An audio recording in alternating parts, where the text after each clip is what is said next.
Oh, hi! I didn't see you there. I'm Philbert D, and we're in a different place this week. This is Phil on Films. This week, we're talking about Ulan, Neomanila, and Kuya Wes. Sabi nila, ang mga alikabok daw ay mga munting bulalakaw. Space dust. Tayong lahat daw ay nanggaling sa isang malaking bituin na sumabog nung unang panahon. Nadine Lustre plays Maya, who throughout the movie has some pretty bad luck with relationships. The movie plays out as a series of attempts to find love, with Maya being swept up by the tides of romance. And just when she's ready to give it all up, she meets Peter, played by Carlo Aquino, who might just be worth defying the heavens for. It's really hard to give a clear synopsis of this film because it isn't plotted in a conventional way. There's actually very little in it that's conventional. It moves at an odd pace, jumping back and forth between past and present and stuff that might just be imaginary. There are tikbalang, giant egg people, and other touches of magical realism that break it out of conventional representation. Does it work? Sort of. Your mileage might vary. There are points that feel really goofy, but it's a goofiness that comes out of its earnestness. This is a film that really puts itself out there, taking some real risks as it tries to deconstruct the romantic tropes that we've all become familiar with. Some people will find it profound, others will probably think it's ridiculous, but there's the risk. I can't say I bought everything that the film was giving, but I always appreciated the offer. Helps a lot that the film is so beautiful, that cinematographer Neil Daza captured so many gorgeous images. The film also takes advantage of Nadine Lustre's natural knack for comedy, grounding some of that goofiness in a distinct sense of humor. I think this is a kind of film that might end up divisive, but that's great. It's a genuinely strange film, and I give full credit to everybody that took part in taking on that risk. 4 stars. Balang araw, masasaktan ka, Maya.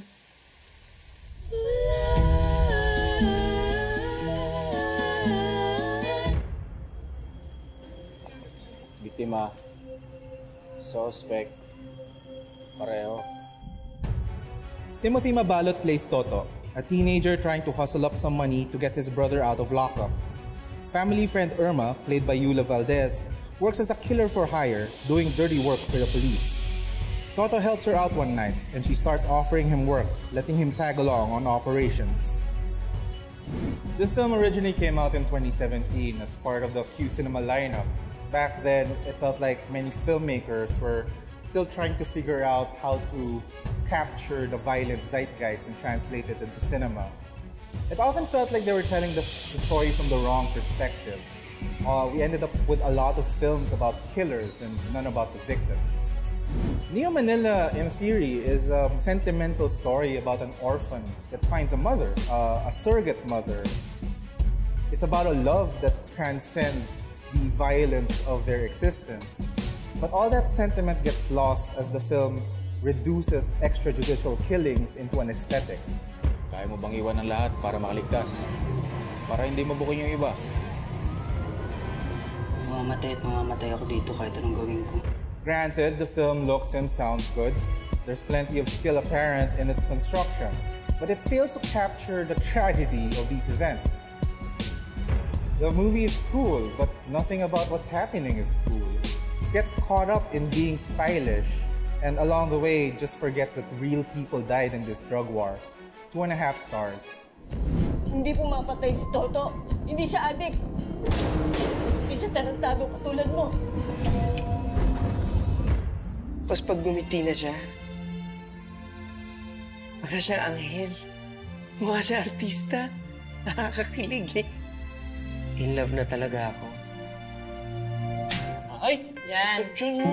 Augie Alcacid plays the main character, a teller at a remittance center. He's practically invisible to the people around him and is unable to assert himself in any way. The one thing he looks forward to is seeing Erica, played by Ina Raimundo, who claims her remittance on the 16th of every month. She's married, but he gets a chance to act on his crush when no money comes for her 1 month. Remittance ang tawag doon, hindi destiny. Tsaka may asawa na yung tao kaya umayos ka. Crush lang naman eh, masama ba yun? So this gets a little tricky. The film is smart enough to acknowledge that the main character is making a lot of wrong moves, that he's pursuing a relationship on completely misguided terms. At the same time, the story bends on sympathy for the character, even as his actions veer into toxic territory. Salamat. The film does make interesting choices, and Augie Alcacid is really up to any of the challenges that the role presents him. But when all is said and done, the film is basically asking us to accept what amounts to incel logic, that a man inherently deserves the attention and affections of a woman that he's attracted to. There are threads pertaining to the transactional nature of their relationship that hint at something more compelling. And there are sequences that show us an awareness of the toxicity that builds up within the main character. But that just isn't where the movie goes. 2 stars. Destiny niyang dumating, destiny rin niyang umalis. Destiny rin siyang babalik sa susunod na buwan. Dahan-dahang lilisan. So thanks for joining us. Thanks to 13 Ubay for hosting us this week. Like and subscribe, leave a comment, do all the internet things. And until next time, goodbye internet, save water. This gets tricky. Sweat. Yeah. Even as his actions veer into toxic territory.